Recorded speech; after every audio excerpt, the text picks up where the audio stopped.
दोस्तों आज की वीडियो लेसन में आप हैंड जेस्चर्स के बारे में सीखने जा रहे हैं, यानी हाथ के वो इशारे या इमोजीज जो हम गपशप करते वक्त आमतौर पर यूज़ कर रहे होते हैं। इस लेसन में आप सीखेंगे कि उनको इंग्लिश में क्या कहेंगे और कैसे आप सही तौर पर उन इमोजीज और हैंड जेस्चर्स को गपशप लगाते वक्त इस्तेमाल कर सकते हैं। इस सबक के नोट्स आप वीडियो के नीचे दिए गए लिंक के जरिए बआसानी हासिल कर सकते हैं। मज़ीद हमारे इंग्लिश लर्निंग वीडियोज़ हासिल करने के लिए हमारे चैनल इल्म डेयरी को सब्सक्राइब करें। तो चलें दोस्तों, हमारे आज के वीडियो लेसन का कर लेते हैं आगाज़। हमारे पास सबसे पहले साइन आ जाता है जिसको हम इस्तेमाल करते हैं कॉल के लिए। यानी अगर आप किसी को दूर से कहना चाहते हैं कि मुझे कॉल करें, तो आप दोस्तों ये वाला साइन यूज़ करेंगे। ठीक है, इसे इंग्लिश में क्या कहा जाता है? कॉल मी। कॉल मी। तो इसके लिए आप क्या साइन यूज़ करेंगे? कॉल के लिए ये वाला साइन आप कॉल के लिए यूज़ करेंगे। आगे मूव करते हैं। अगर आप अपने प्यार का इजहार करना चाहते हैं किसी से, यानी अगर आप किसी शख्स से बहुत ज़्यादा प्यार करते हैं और आप दूर से अपने प्यार का इजहार करना चाहते हैं, तो आप ये वाला साइन यूज़ करेंगे। ठीक है, इसे इंग्लिश में साइन ऑफ लव बोला जाता है। साइन ऑफ लव यानी प्यार का इजहार। तो जब भी आपने किसी के साथ प्यार का इजहार करना हो, तो आपने ये वाला जो हैंड का जेस्चर है आपने इस्तेमाल करना है।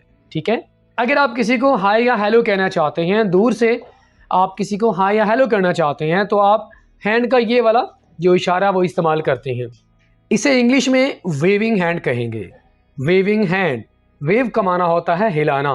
तो आप किसी के साथ हाय या हेलो कर सकते हैं हैंड का ये वाला जेस्चर यूज़ करके।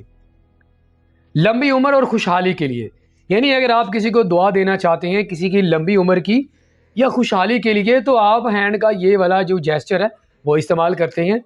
इसे इंग्लिश में मिस्टर स्पॉक ग्रीटिंग कहा जाता है। Mister spoke greeting. लंबी उम्र और खुशहाली के लिए हैंड का ये वाला इशारा हम इस्तेमाल करेंगे। फिंगर्स स्प्लेड। दोस्तों ये वाला इशारा हम उस वक्त इस्तेमाल करेंगे जब आप किसी को कहना चाहते हैं कि रुक जाओ, या आप कहना चाहते हैं कि करीब मत आओ। तो आप अपना जो हाथ है ऐसे खुला उसकी तरफ कर देते हैं, यानी अपने हाथ की जो पांचों उंगलियां हैं, ठीक है, उसको खोल लेते हैं और हाथ का जो फ्रंट होता है उसे उसकी तरफ कर देते हैं। तो आप क्या कहते हैं? ऐसे रुक जाओ।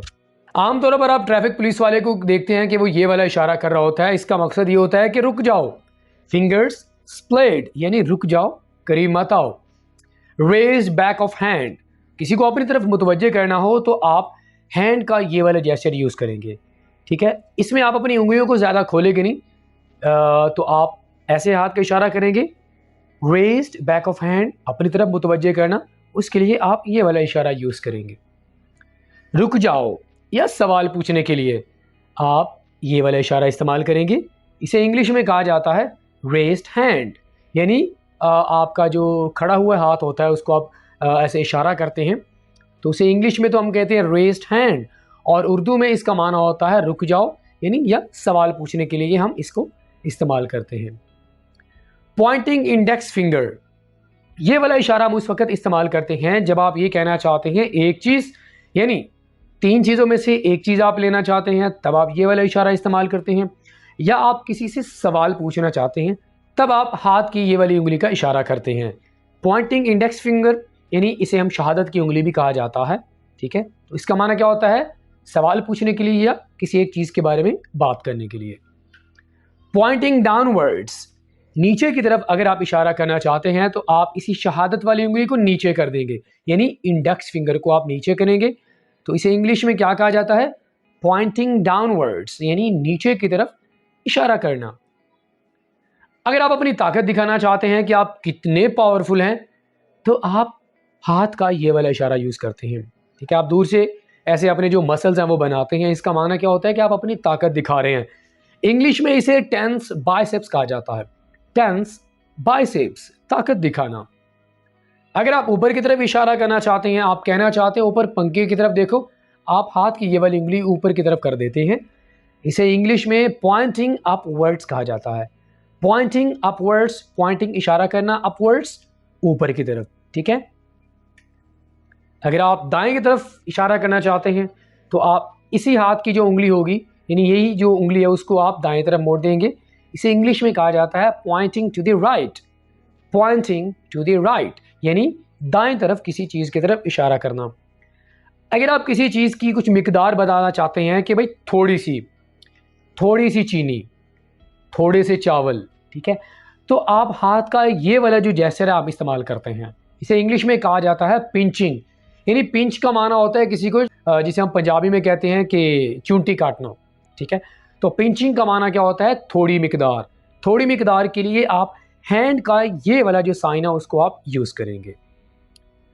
बदतमीज़ी करना चाहते हैं किसी के साथ या गाली देना चाहते हैं किसी के साथ गपशप लगाते वक्त व्हाट्सएप पर आमतौर पर ये वाला जो साइन है उसको यूज़ किया जाता है जब आप किसी के साथ रूड होना चाहते हैं, बदतमीज़ी करना चाहते हैं। इसे इंग्लिश में कहा जाता है middle finger extended. Middle finger यानी दरमियान वाली उंगली, एक्सटेंडेड का माना होता है उसको आप फैला देते हैं, यानी आप उसको खड़ा कर देते हैं। तो इसका माना क्या होता है? बदतमीज़ी करना, गाली देना, मिडल फिंगर एक्सटेंडेड। अगर आप कहना चाहते हैं ठीक है, अच्छा है, आपने अच्छा काम किया है, गुड हो गया, इसे इंग्लिश में कहा जाता है okay hand sign. Okay hand sign ठीक वाला जो हैंड का जेस्चर है वो आप इस्तेमाल करते हैं, कोई बताना चाहते हैं कि ठीक है, ओके हैंड साइन। बदकिस्मती का निशान या जुनून में, यानी किसी के लिए आप कोई अच्छी लक के बारे में बात नहीं करना चाहते, आप बदकिस्मती की बात करना चाहते हैं, तो आप ये वाला साइन ये वाला साइन आपको वकार ज़का के प्रोग्राम में नज़र आएगा। अगर आप उसको देखते रहें तो ये वाला साइन आपको नज़र आएगा। इसे इंग्लिश में कहा जाता है sign of horns. Sign of horns यानी बदकिस्मती का निशान या जुनून में। बाईं तरफ अगर आप इशारा करना चाहते हैं तो आप शहादत वाली उंगली यानी इंडेक्स फिंगर को आप बाईं तरफ कर देंगे, pointing to the left, pointing to the left. माफ़ी मांगना चाहते हैं किसी से, माफ़ कर दो यार, गलती हो गई बात करते वक्त, ठीक है, तो आप हैंड का ये वाला जेस्चर इस्तेमाल करेंगे। इसे इंग्लिश में कहा जाता है फोल्डेड हैंड्स। फोल्डेड हैंड का माना क्या होता है कि आप अपने जो दोनों हाथ हैं उसको ऐसे बांध लेते हैं। आमतौर पर आप जो हिंदू हैं वो वर्शिप करते वक्त भी ऐसे जो अपने दोनों हाथ हैं वो बांध लेते हैं। तो माफ़ी मांगने के लिए भी आप इसको इस्तेमाल कर सकते हैं। इसे इंग्लिश में फोल्डेड हैंड्स कहा जाता है।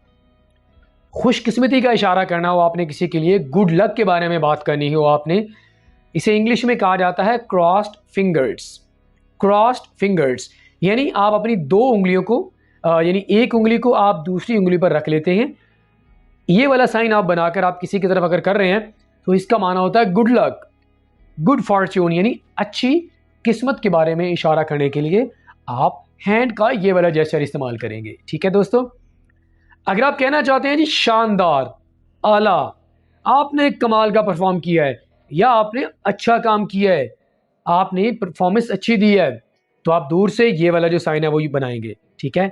अच्छा, पिंचिंग में और इसमें थोड़ा सा आप कंफ्यूज हो सकते हैं दोस्तों। पिंचिंग में आप अपनी ये जो दोनों फिंगर्स हैं यानी अपना थंब और जो शहादत वाली उंगली है, ठीक है, उसको आप थोड़ा सा उसमें डिस्टेंस रखते हैं।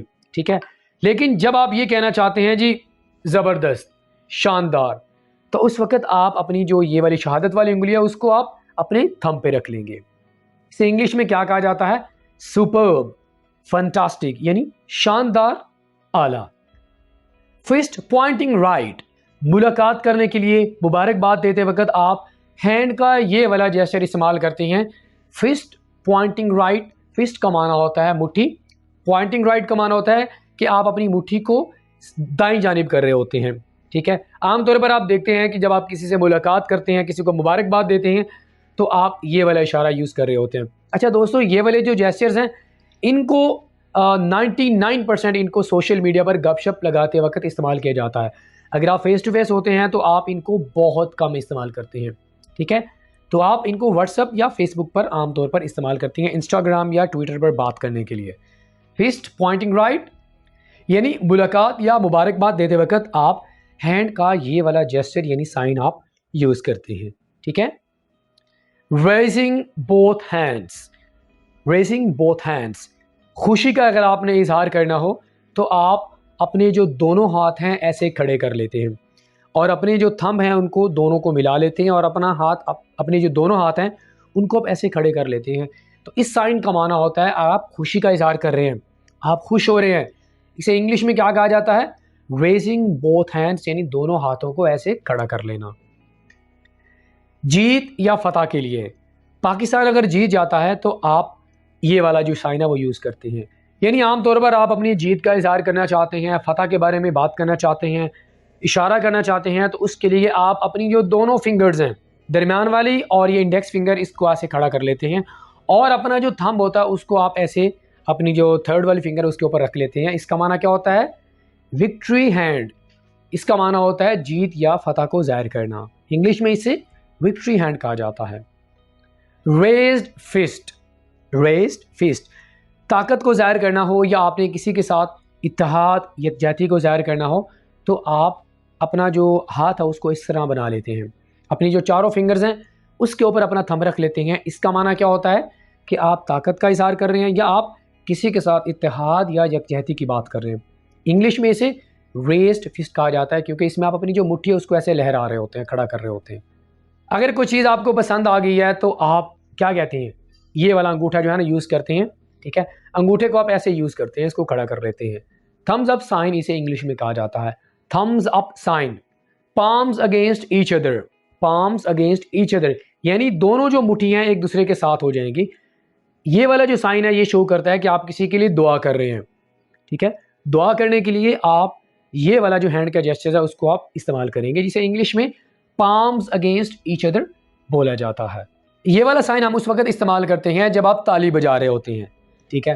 ताली बजाने के लिए, किसी को दाद देने के लिए या वैसे ही आप ताली वगैरह बजा रहे होते हैं तो आप इस तरह अपना जो हैंड का साइन है वो यूज़ करते हैं। इसको इंग्लिश में क्लैपिंग कहा जाता है। क्लैपिंग, क्लैप का माना होता है ताली बजाना, ठीक है। फिस्ट हैंड या पंच। फिस्ट हैंड कह सकते हैं या आप फिस्ट पंच कह सकते हैं। ये वाला साइन आप उस वक्त इस्तेमाल करते हैं जब आप किसी के साथ एग्री करते हैं, ठीक है भाई, ओके होगा। किसी को मारने की बात करते हैं, धमकी देते हैं, तब भी आप ये वाला जो हैंड का जेस्चर है वो इस तरह आप बनाते हैं।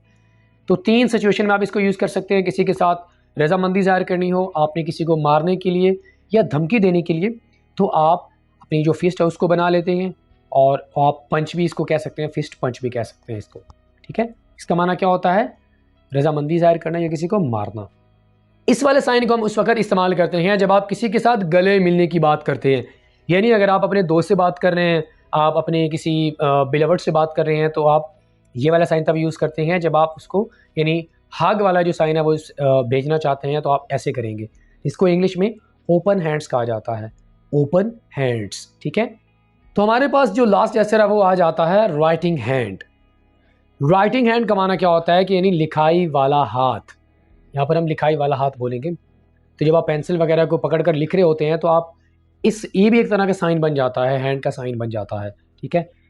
इसे इंग्लिश में राइटिंग हैंड कहा जाता है, यानी लिखाई वाला हाथ, ठीक है दोस्तों। ऑलराइट फ्रेंड्स, तो इसी के साथ ही आज का हमारा ये वीडियो लेसन ये पे मुकम्मल हुआ। दोस्तों मुझे उम्मीद है कि अब आप जब भी अपने दोस्तों के साथ व्हाट्सएप, इंस्टाग्राम या फेसबुक पर गपशप लगा रहे होंगे तो आप इन हैंड जेस्चर्स को इस्तेमाल करते वक्त आपको इंग्लिश में इनको डिस्क्राइब करना मुश्किल नहीं होगा, क्योंकि मैंने आपको काफ़ी सारे जो हैंड जेस्चर्स हैं जो हम इस्तेमाल कर रहे होते हैं उनको कैसे सही तौर पर इस्तेमाल करना है, उनको इंग्लिश में क्या कहा जाता है, आपको मैंने इस वीडियो लेसन में सिखा दिया। अगर आपको हमारा लेसन अच्छा लगा हो, लाइक करें, अपना फीडबैक हमें ज़रूर दीजिएगा। अगर आपने अभी तक हमारे चैनल इल्म रेरी को सब्सक्राइब नहीं किया तो हमारे चैनल को ज़रूर सब्सक्राइब करें। मुलाकात होगी आपके साथ नेक्स्ट किसी और लेक्चर के साथ। टिल देन, अल्लाह हाफिज़।